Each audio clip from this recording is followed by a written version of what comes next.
여러분 안녕하세요. 오늘은 71번째 강론 시간입니다. 예수 그리스도 참 메시아, 이런 제목으로 전번주에 이어서 두 번째로 강론 드리도록 하겠습니다. 먼저 주님께서 가르쳐 주신 기도로서 시작하도록 하겠습니다. 하늘에 계신 우리 아버지여, 이름이 거룩히 여김을 받으시오며 나라의 마옵시며 뜻이 하늘에서 이룬 것 같이 땅에서도 이루어지이다. 오늘날 우리에게 일용할 양식을 주옵시고 우리가 우리에게 죄 지은 자를 사하여 준 것 같이 우리의 죄를 사하여 주옵시고 우리를 시험에 들게 하지 마옵시고 다만 악에서 구하옵소서. 대개의 나라와 근세와 영광이 아버지께 영원히 있사옵나이다. 아멘. 지난 시간에는 예수 그리스도 참 메시아, 예수님이 우리가 기다리고 기다리던 인류를 구원하실 참 메시아인가, 거기에 대해서 성경 증거를 통하여 우리가 살펴봤습니다. 첫째는 메시아는 복음을 가져와야 된다. 우리 인류에게 기쁜 소식을 가져다 주는 분이 참 메시아다. 두 번째는 그분은 사람이어야 된다. 사람이어야, 신이 아니고 사람이어야 된다. 메시아는. 그 다음에 세 번째는 아브라함과 다윗의 씨에서 나와야 된다. 그 조상이 아브라함과 다윗의 씨에서 메시아가, 참 메시아가 나오실 것이다. 네 번째는 성경에 기록된 탄생 시기와 장소가 일치해야 된다. 성경에 기록된 탄생 시기와 장소가 일치해야 된다. 그런데 탄생 시기는, 장소는 베들레헴인 것을 우리가 알았습니다. 그런데 탄생 시기는 우리가 계산을 해보니까 그 아닥사스다 왕 20년이니까 계산을 하니까 AD 28년이 나왔습니다. 그죠? 그래서 그 탄생 시기하고 그 예수님이 진짜로 탄생한 시기하고는 한 30년 차이가 나죠. 그래서 30년 차이가 나는데 그 30년 차이가 비밀로 쌓여 있었습니다.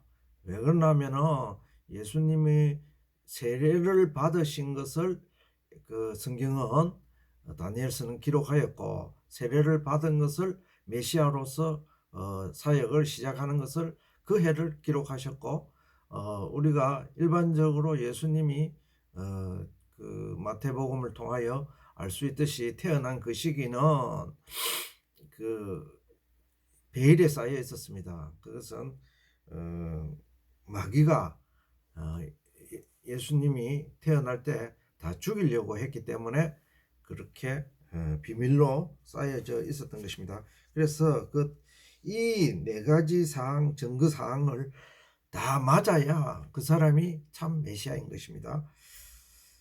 이번 시간에는 증거 다섯 번째로 메시아는 처녀 수태와 애굽으로 피난을 가야 된다. 이런 구약 성경 기록이 있었습니다. 이사야서 7장 14절을 제가 봉독하도록 하겠습니다. 보라, 처녀가 잉태하여 아들을 낳을 것이요 그 이름을 임마누엘이라 하리라.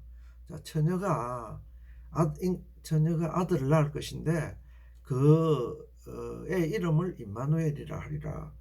우리가 임마누엘은 하나님이 우리와 함께 계시다는 그런 뜻입니다. 즉 메시아라는 뜻입니다. 하나님이 우리와 함께 계시다.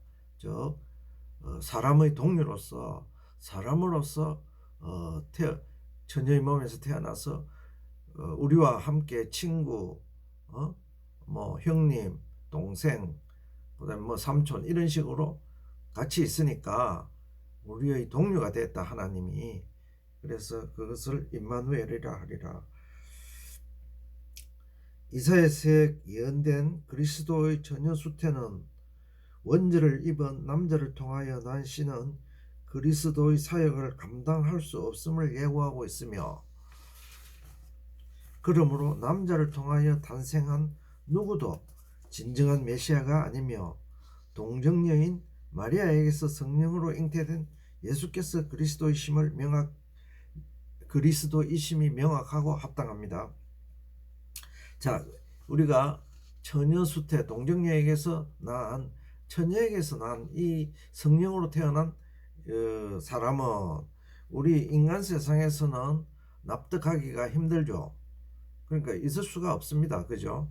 그래서 많은 불신자들이 이것이 아니다, 거짓이다 이렇게 이야기하고 있는 사람도 있지만 우리 성경 말씀에 하나님은 능치 못할 일이 없습니다.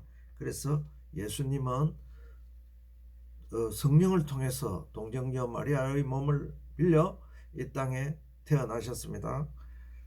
이제 육적인 아버지는 요셉이지만은 그분은 실제로는 남자의 그 씨를 받지 아니하고 동정녀로 성령의 씨로 이 땅에 태어나신 분입니다. 예레미야서 31장 15절 말씀을 제가 봉독하도록 하겠습니다. 라마에서 슬퍼하며 통곡하는 소리가 들리니 라헬이 그 자식이 없으므로 위로받기를 거절하는도다. 예, 이 말씀은 그 헤롯이 베들레헴에서 낳은 그 2세 이하의 아들을 다 죽였습니다.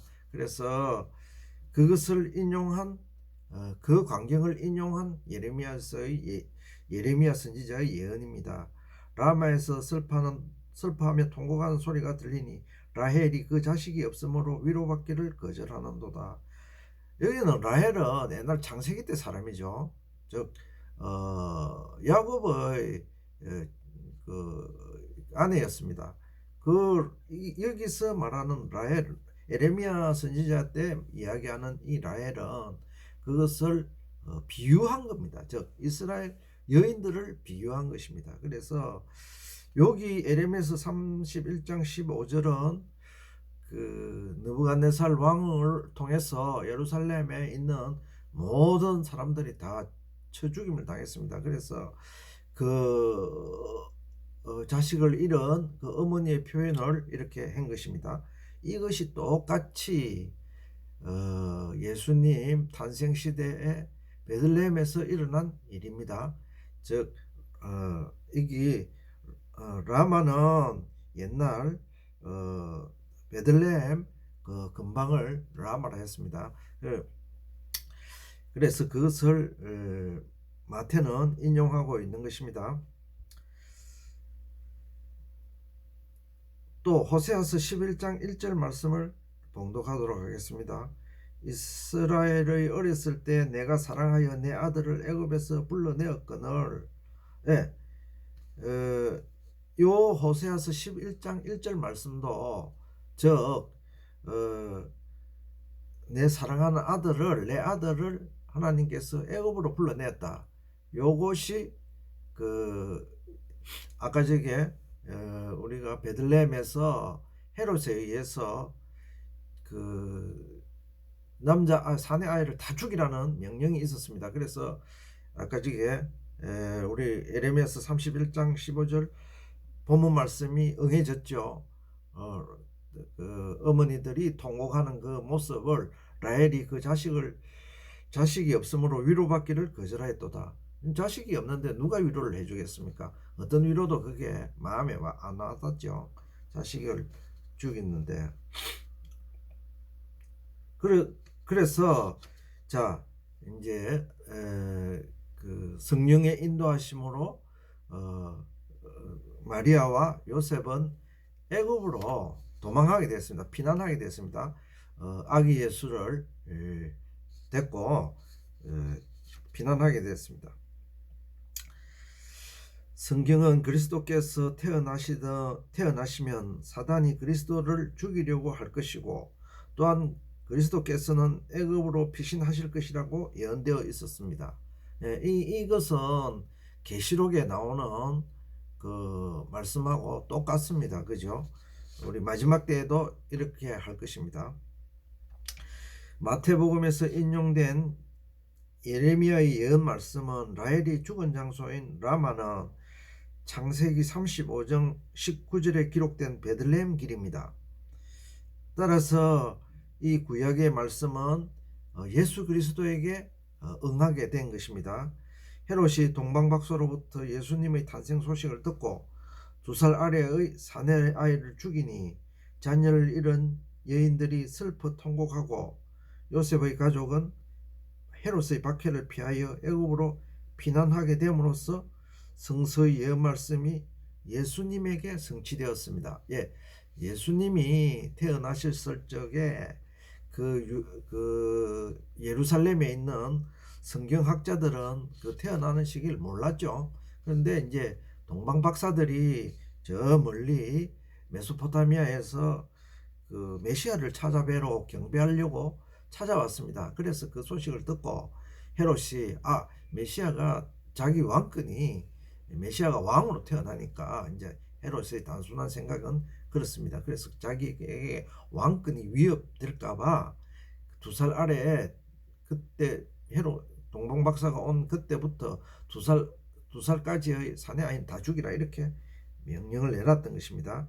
그래서 이 내용이 예레미야가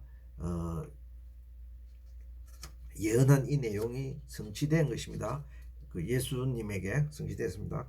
그래서 그 증거가 5번째 증거였습니다. 즉 동정녀에게서 처녀에게서 태어난다. 메시아는 또한 애굽으로 피난할 것이다. 이렇게 성경의 메시아는 그렇게 될 것이다.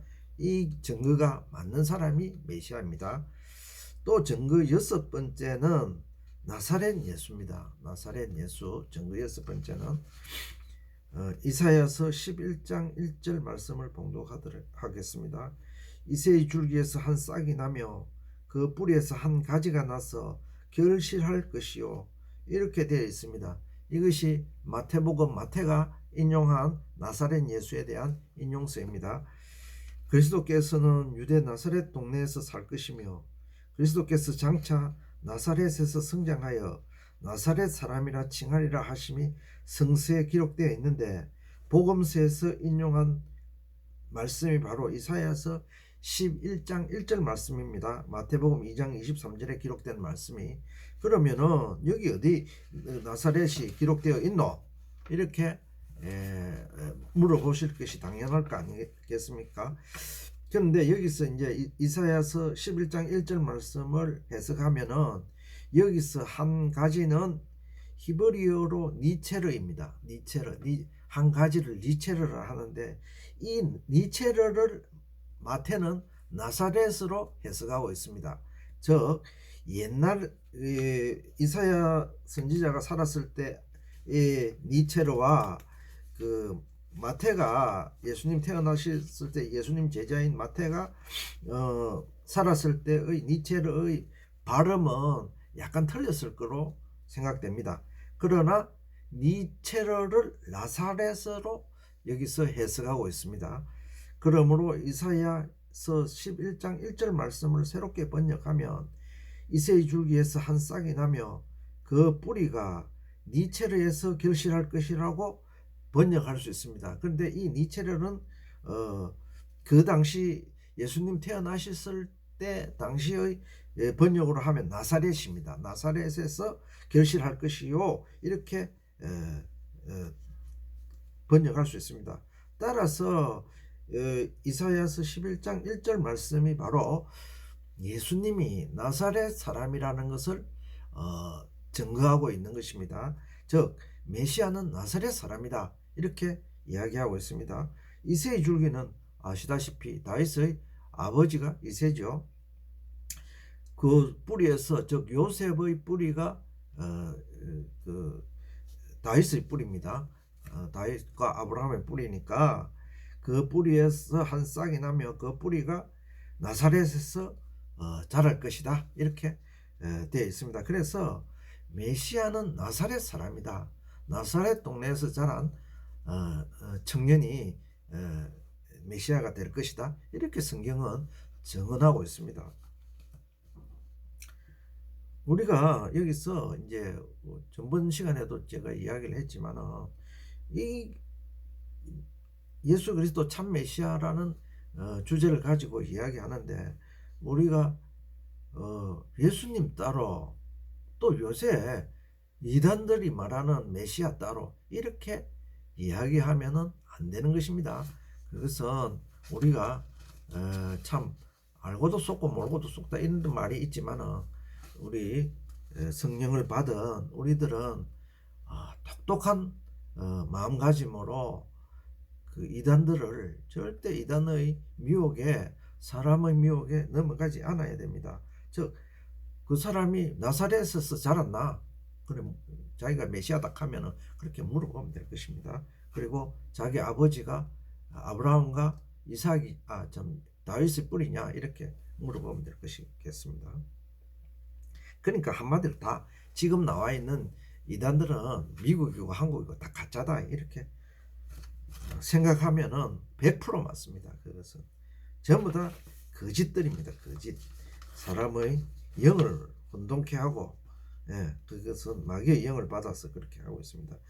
그 다음에 증거 7번째로 참 메시아는 세례 요한으로부터의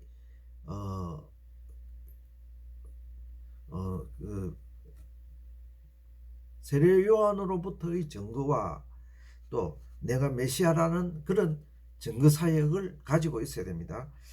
이사야서 40장 3절 말씀을 제가 봉독하도록 하겠습니다. 외치는 자의 소리여 가로되 너희는 광야에서 여호와의 길을 예비하라. 사맥에서 우리 하나님의 대로를 평탄케 하라. 이사야서 40장 3절에 기록된 예언의 말씀입니다. 또 말라기 4장 5절에서 6절 말씀입니다. 보라 여호와의 크고 두려운 날이 이르기 전에 내가 선지 엘리야를 너희에게 보내리니 그가 아비의 마음을 자녀에게로 돌이키게 하고 자녀들의 마음을 그들의 아비에게로 돌이키게 하리라. 말라기 선지자의 말씀입니다.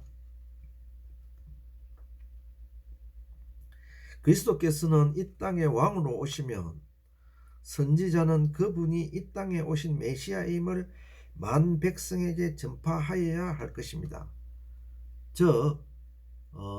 그 당대의 선지자, 당대의 하나님으로부터 기름 부음을 받은 당대의 선지자는 당연히 메시아가 누구인 것을 알 거 아닙니까? 그 성령을 통해서, 그죠? 메시아는 인류를 구원할 영원한 왕이시오, 영원한 구세주인데 그것을 몰라 되겠습니까? 그래서 그 당시 누군가 참 선지자는 이분이 참 메시아다라고 증거를 성경에서 하게 될 것이다 이렇게 말씀했습니다. 그래서 그 일을 맡은 자는 말라기 선지자는 장차 엘리야가 와서 할 것이라고 예언하셨습니다. 또 이사야 선지자는 그리스도가 오실 때 외치는 자의 소리가 나타날 것인데 그는 광야에서 외치고 준비될 것임을 예언하고 있습니다.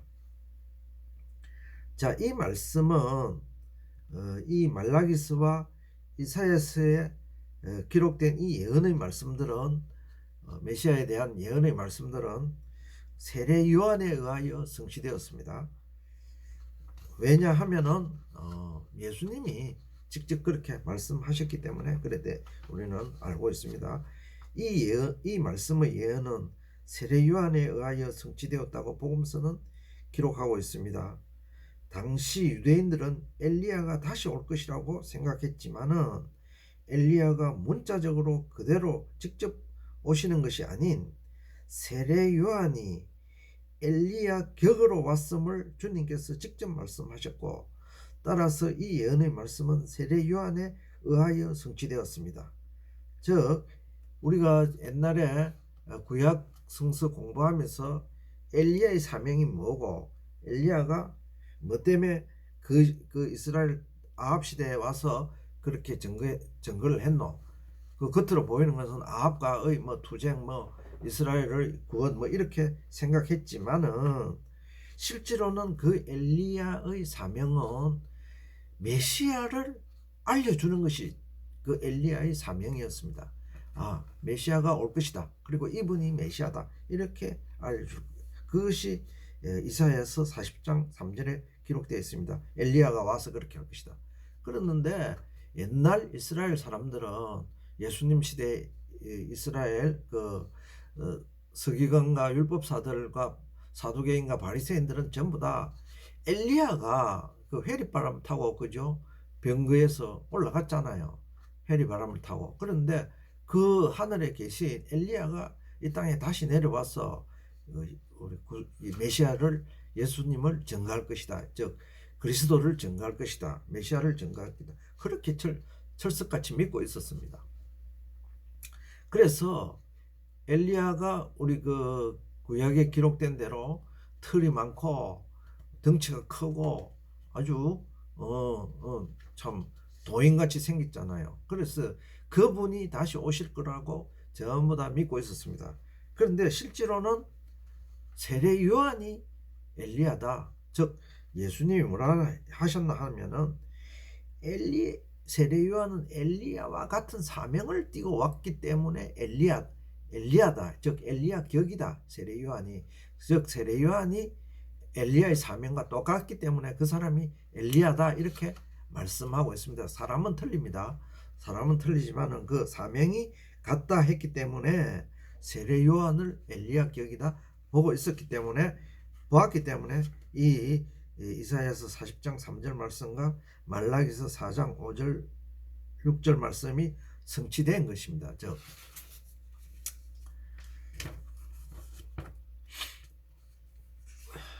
또 이사야서 9장 1절에서 2절 말씀을 제가 봉독하도록 하겠습니다.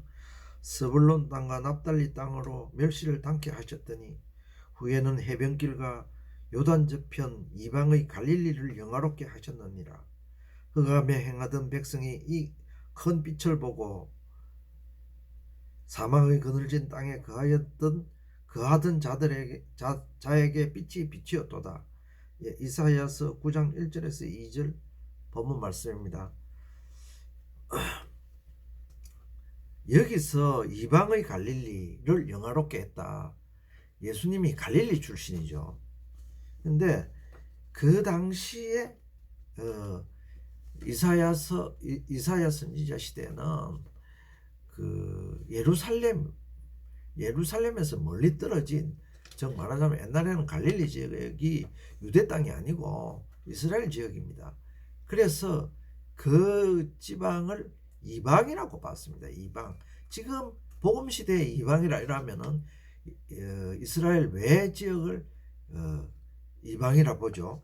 그와 마찬가지로 그 당시에 예루살렘 지방, 즉 말하자면은 그 여호와의 성전이 있던 그 근거지 외에는 뭐 멀리 떨어져 있던 그것을 이방, 갈릴리 아주 변방 지역이다. 그래서 이방이라고 했습니다. 즉 메시아는 이방 갈릴리를 영화롭게 할 것이다. 즉 이방의 갈릴리가 영화롭게 될 것이다. 왜? 갈릴리 지방에서 예수님이 아까 제가 이야기했듯이 아주 천민들이 살고 무식한 사람들이 사는 나사렛 동네에서 예수님은 사역을 시작했습니다. 그죠? 그러니까 예수님은 항상 나사렛 예수입니다.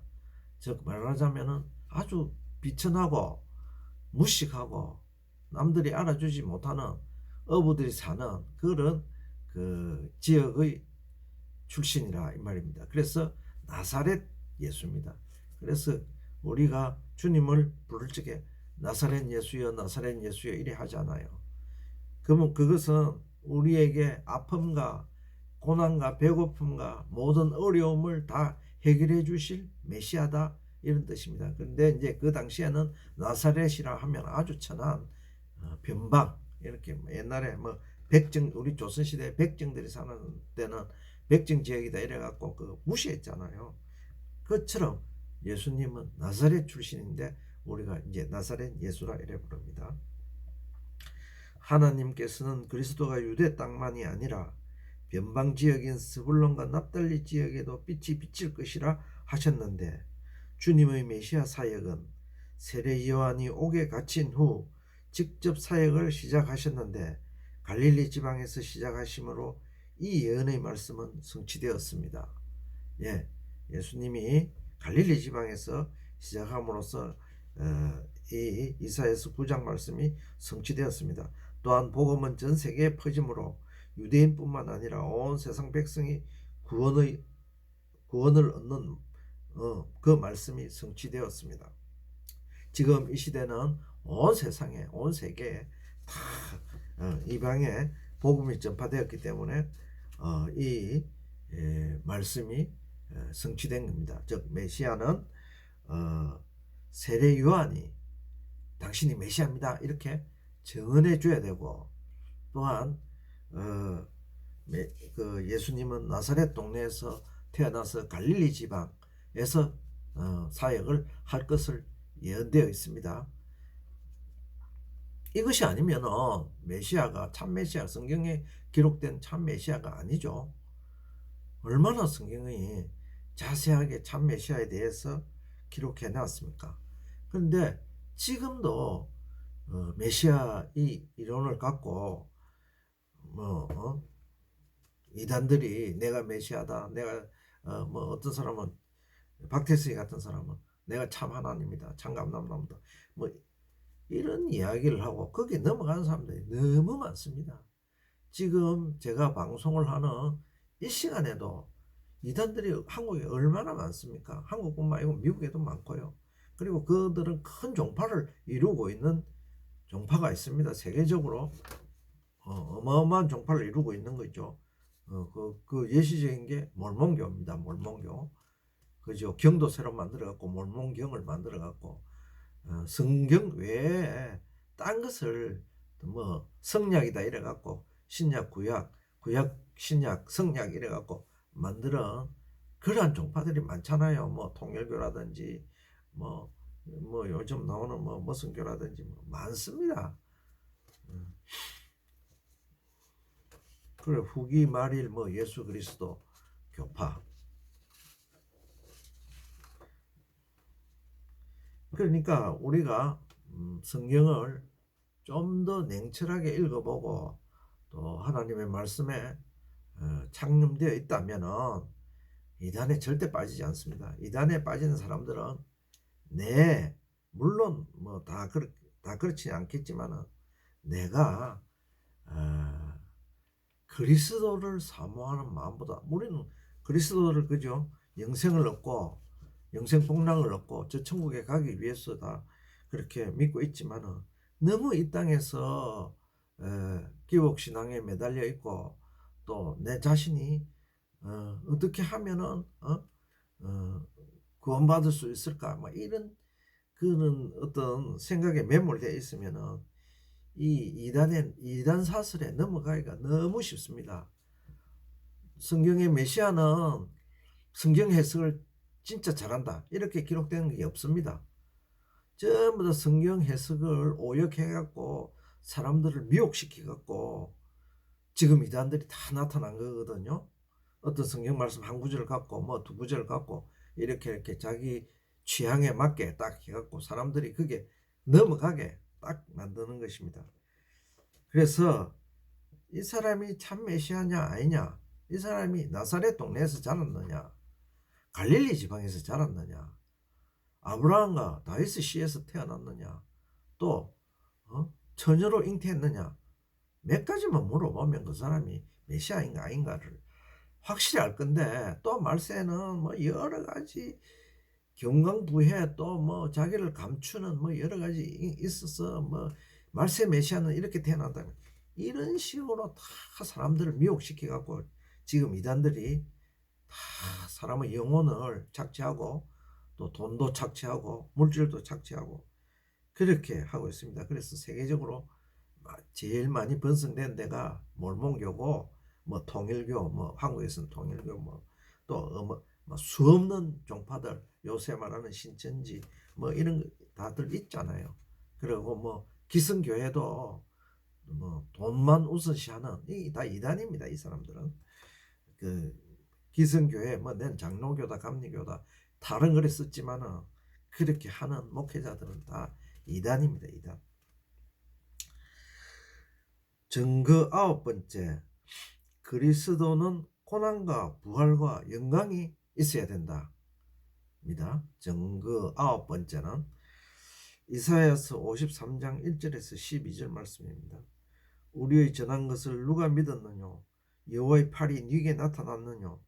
중약하고 이는 그가 자기 영혼을 버려 사망에 이르게 하여 범죄자 중 하나로 헤아림을 입었음이라. 그러나 실상은 그가 많은 사람의 죄를 지며 범죄자를 위하여 기도하였느니라 하시니라.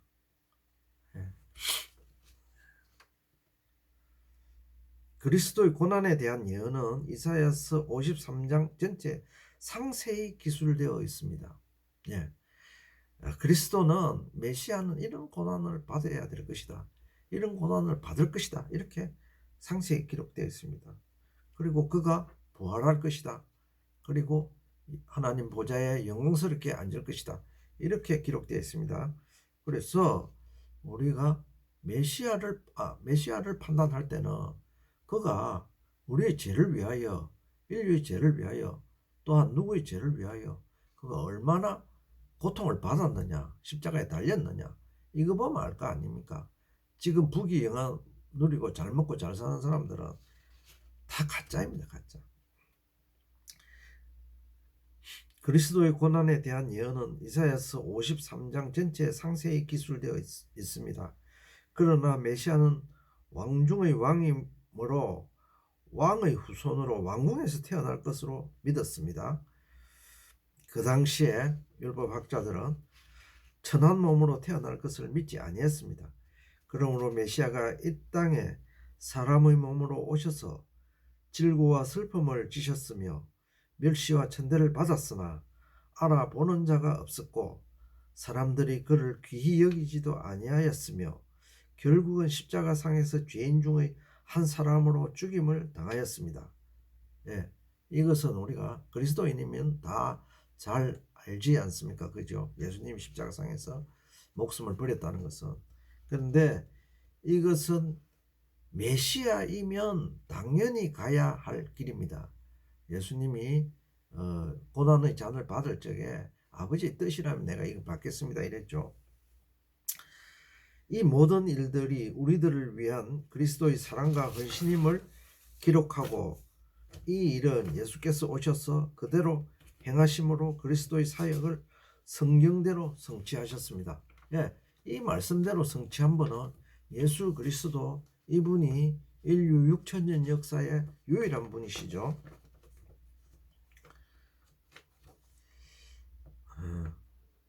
또 요나서 1장 17절 1장 17절에서 2장 10절까지 본문 말씀을 제가 봉독하도록 하겠습니다.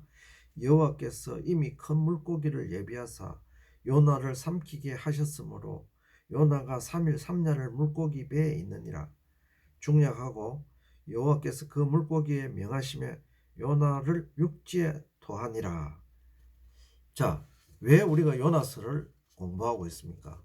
요나서는 예수 그리스도의 예표이기 때문입니다. 예수님이 이렇게 될 것이다 라는 그런 예언이 요나서에 비밀로 숨겨져 있는 것입니다. 이면으로. 왜? 우리는 요나서는 요나가 환난을 당하고 고난을 물고기 뱃속에 3일 3야를 있었다, 이 정도의 한 야사 정도만 알고 있었는데 예수님께서 이 땅에 2000년 전에 직접 오셔서 요나서를 해석해 주기를 그것은 나에 대한 증거였다. 내가 3일 동안 죽어 있다가 3일 만에 살아날 것이다. 즉 죽음과 부활에 대해서 증거하셨기 때문에 이제 우리가 깨달아 보니까 요나서가 그렇구나, 그렇게 이제 알 수 있었습니다. 구약시대의 사람들이 다시 살아날 것인가에 대하여는 이론이 분분하였으며 예수님 시대에도 부활이 있었다고 하는 바리새파와 부활이 없다 하는 있다고 하는 바리새파와 부활이 없다 하는 사두개파로 크게 나누어져 있었습니다. 그러면 그리스도의 부활에 대하여 구약 성서는 어디 어떻게 예언되어 있습니까? 구약 시대에는 사람의 부활은 물론 그리스도의 부활에 대해서도 별로 생각지 않았습니다. 예수 그 부활에 대해서 별로 언급이 없었기 때문에 메시아의 부활은 아예 생각지도 안 했죠. 메시아가 죽을 거라고는 아무도 생각을 안 했으니까요. 또 사람도 죽고 나면 그걸로 끝나는 걸로 대부분 생각하고 있었습니다. 왜냐하면 그리스도께서는 영광의 왕으로 오셔서 영원히 죽지 않고 통치하실 것이라 생각했기 때문에 그리스도가 십자가에서 달려서 죽는다. 그거는 상상이 안 가는 이야기였습니다. 그러나 이 내용은 그리스도께서 이 땅에 오셔서 직접 제자들에게 말씀하시고 풀이해 주심으로써 비로소 알 수가 있었습니다. 이 말씀은 마태복음 12장 39절에서 41절 말씀입니다. 예수께서 대답하여 가라사대 악하고 음란한 세대가 표적을 구하나 선지자 요나의 표적밖에는 보일 표적이 없느니라. 심판 때 니느웨 사람들이 일어나 이 세대의 사람을 정죄하리니 이는 그들이 와서 요나의 전도를 듣고 회개하였음이거니와 요나보다 더 큰 이가 여기 있으며, 그렇게 예수님이 직접 하셨습니다. 예수님 시대에도 네가 메시아가 그러면은 뭐 하늘을 날든가 뭐 무리를 걷든가 산을 옮기든가 죽은 사람을 살리든가 표적을 보여라 이랬습니다. 그러니까 예수님이 말씀하시기를 요나의 표적을 보일 것밖에는 없다. 즉 요나가 물고기 뱃속에서 3일 3야를 죽었다가 다시 살아났죠. 서울에서 토해냄으로써.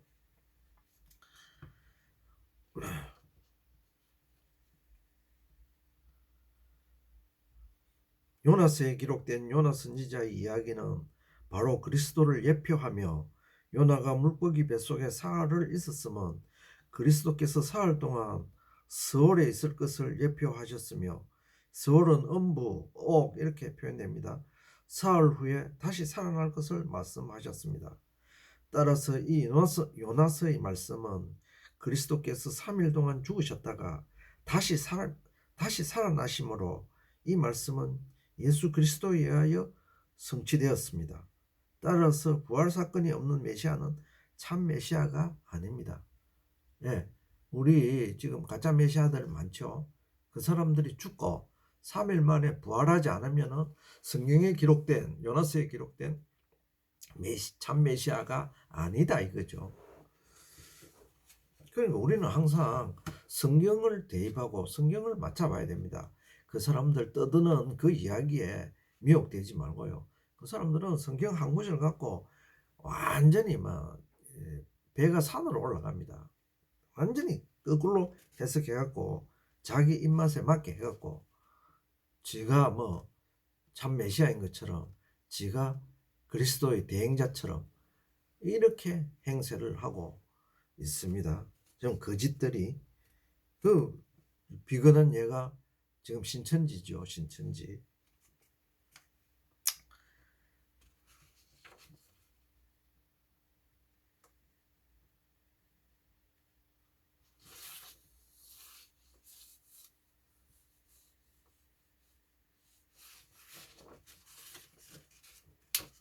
그래서 부활 사건이 없는 메시아는 참 메시아가 아니다. 그 사람이 죽었다가 살아났느냐, 그 사건이 없으면 그 사람이 우리를 위하여 고난을 받았느냐, 우리의 죄를 위하여 고난을 받았느냐, 그 사건이 없으면 메시아가 아닙니다.